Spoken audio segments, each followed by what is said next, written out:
Hello, Cancer. This is your makeup reading for the one that I missed the other day. And this is a reading for December. Wow, this light's really harsh on me today. Anyways, we'll take it.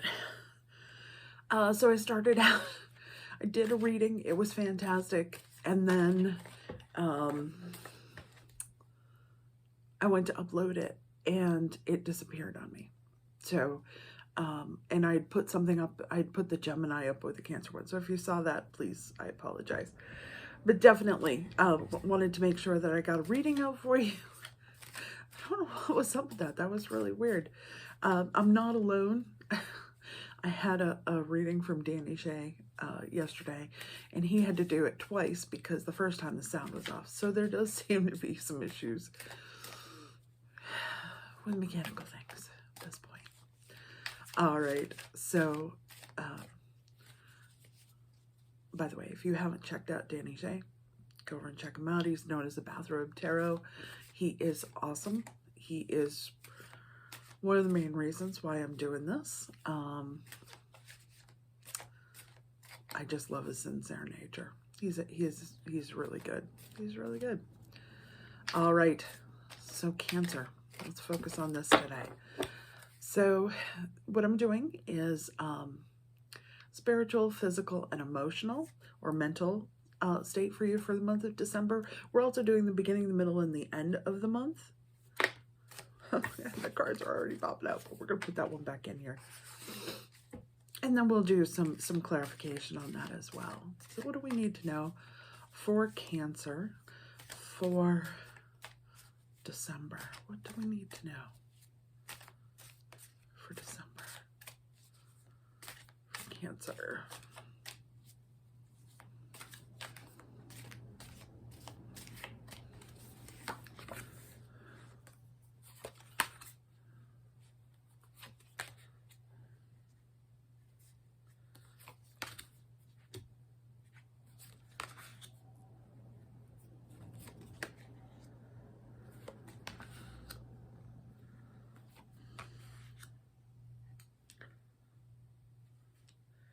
I'd like to say this is very similar to the reading that I did the other day. Unfortunately, I sort of don't always remember what I say.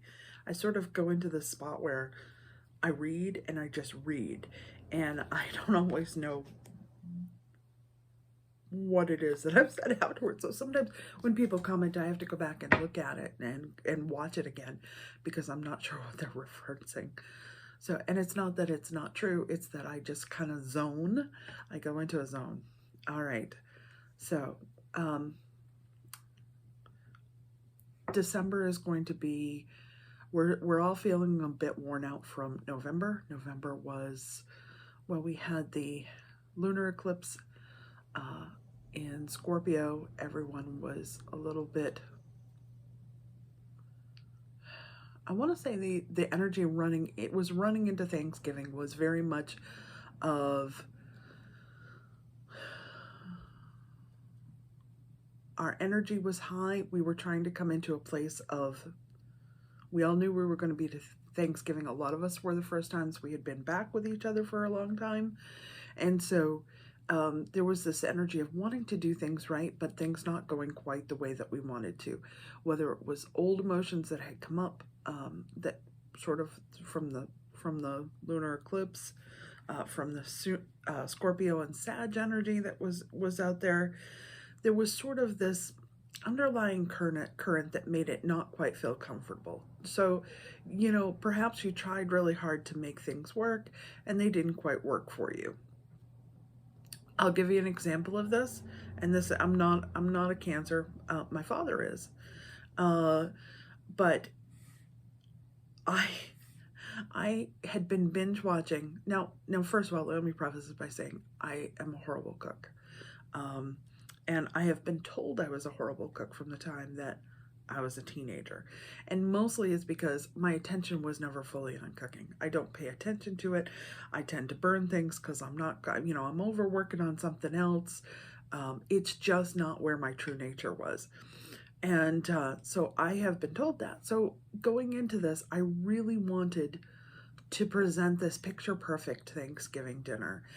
My husband works during the day, so the Thanksgiving dinner is sort of my gig.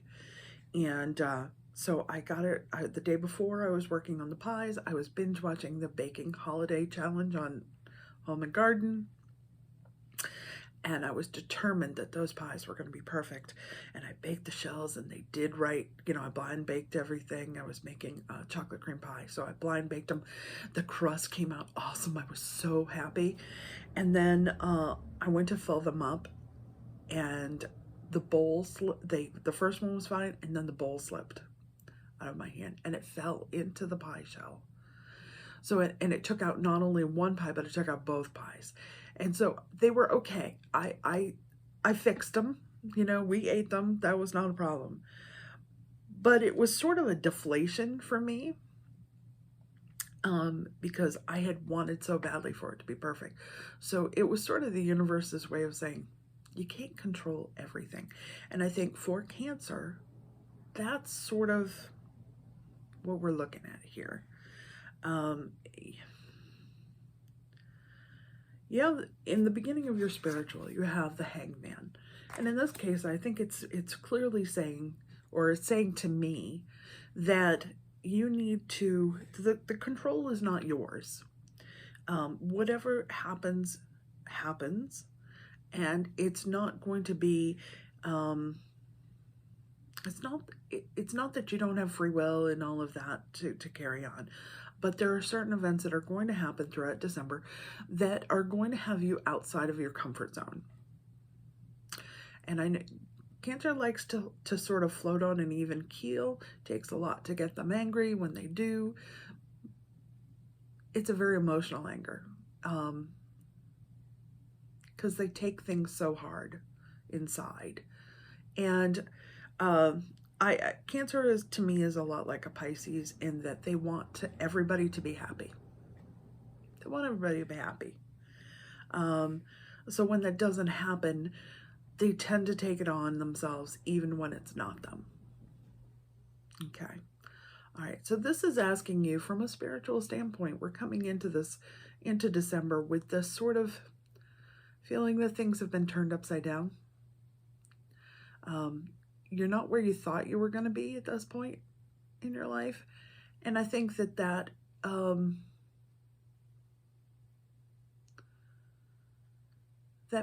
spiritually it's because you've been focusing on everybody else and not yourself.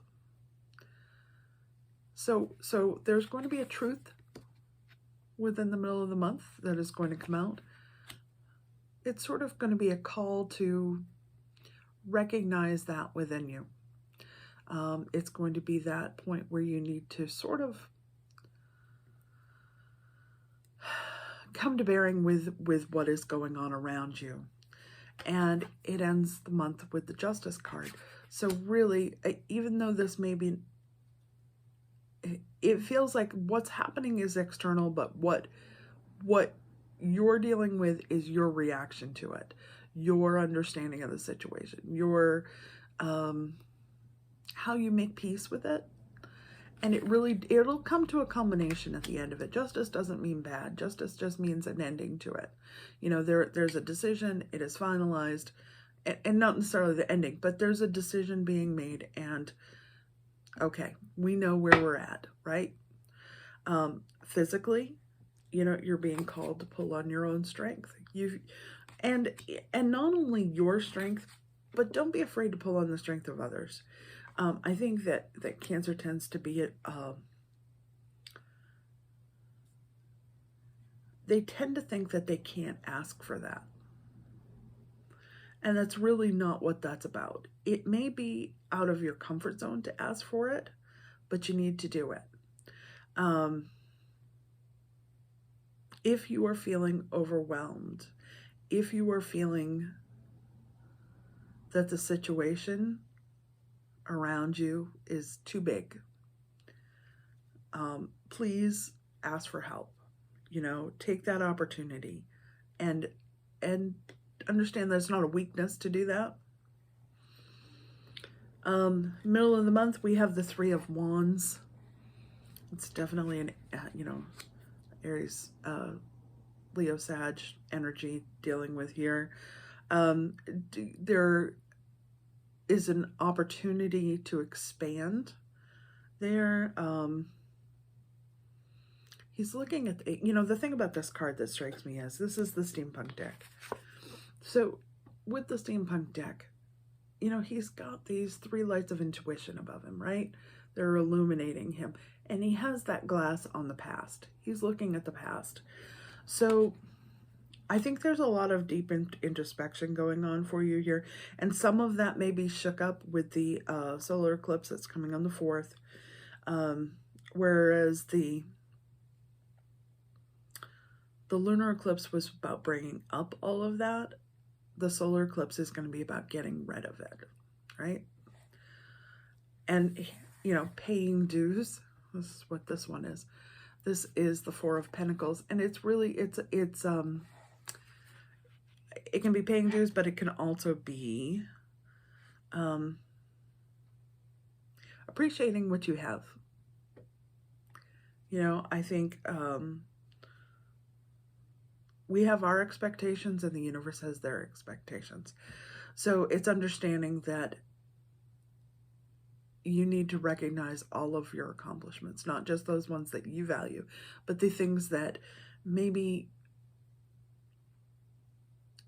were part of the bigger plan for you being here. All right. And emotionally, again, a lot of Aries Sag in here. Aries, Leo, Sag. Ace of Wands. You're being given this opportunity, this chance to sort of,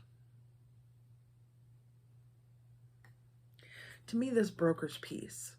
Okay, this means coming to peace with things. And again, you're talking about, you got the Strength card. She's there with the Lion. They are at peace with each other. So it does feel like at the beginning of the month, you just want peace. And I think you feel more comfortable when you're in that peace. But of course, life operates on its own level, and that's not necessarily working. And so we have the Page of Pentacles. So we do sort of have that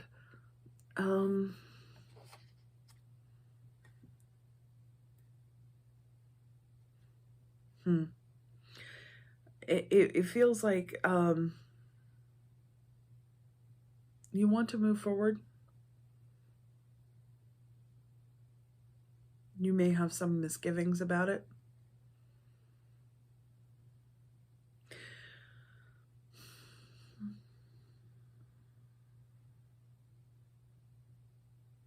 It does feel a bit like you're getting really tired of playing the game, okay?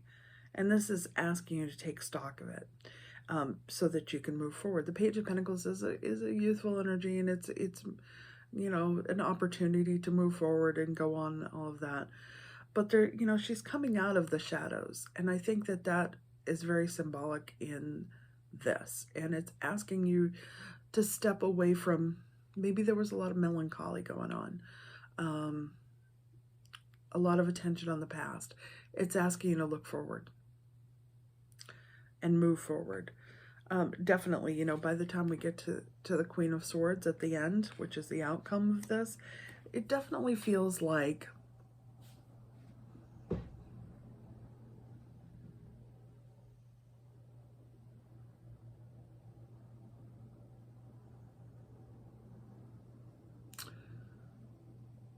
you're being called on to pay attention to the truth of it.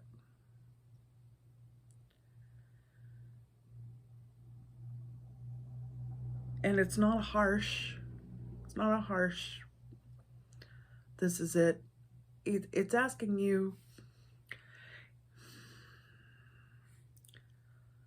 to take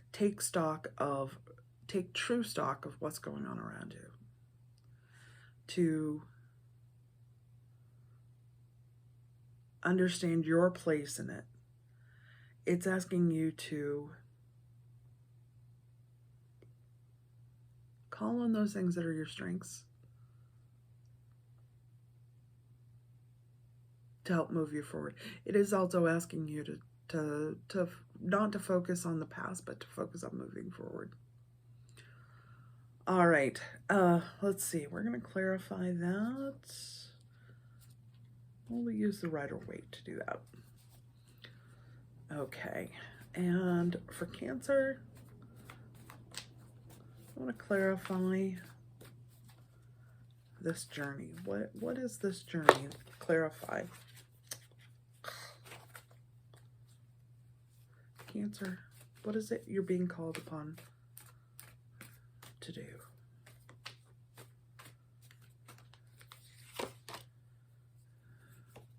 Got the Queen of Swords again. King of Swords. It's asking you to look at your abundance. You have this. You know, you're, and it was in reverse. So instead of looking, you need to look at what you do have, which is pretty true either way this is on. And everyone is in the upright, he's got 3 down and 1 and 2 up. I think you're coming at this as a lack of plenty.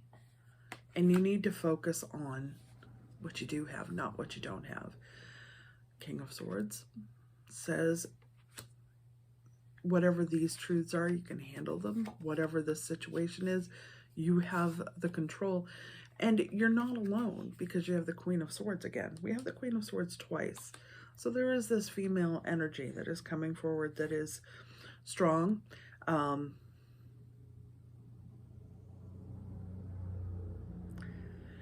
She sort of tempers him in that he tempers her. It's a relationship.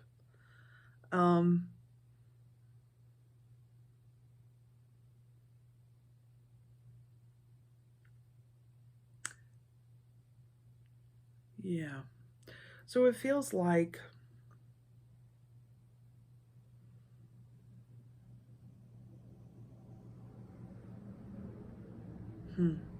let's draw a couple more cards.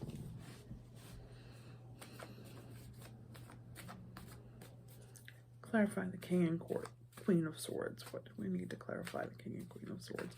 This energy says to me there's a need for temperance, that there's a need for a changing of expectations, almost a lightening of not lightning, but lightning, lifting of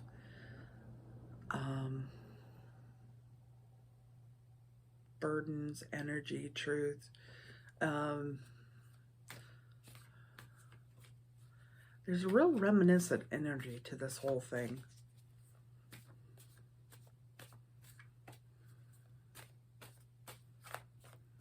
Clarify that. Yeah. Yeah, there's this looking away, looking at the past energy. And it's slowing you down.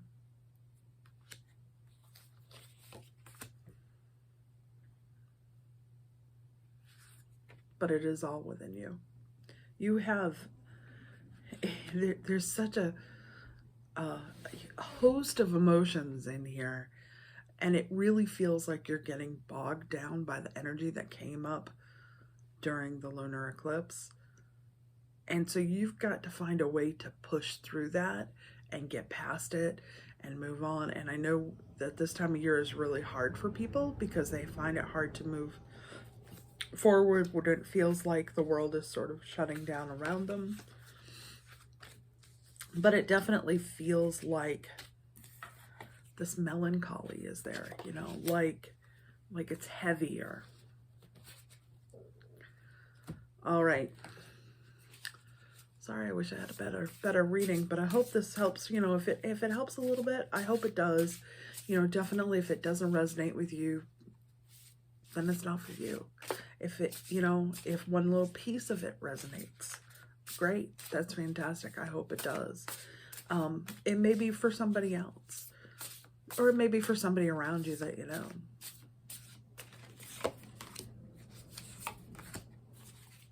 For some reason I drew 2. All right, Sky Dancer, surrender to the heralds of change. All right, so it's asking you to give in to the change that's coming and move forward. You know, don't be stuck in the past. All right. I hope this helps. You know, I seriously, I said this before, and unfortunately the sentiment was lost to time and space. I send you the very best. Please know that my blessings, I wish you all blessings from my family to yours. And I want to thank you all for being along with me. This has been an incredible year.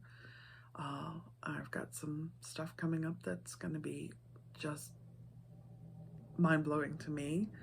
So I hope you'll stick around for the ride. So, all right, thanks. Happy holidays, everybody. Stay safe, stay healthy. Sending blessings from Maine. Bye-bye.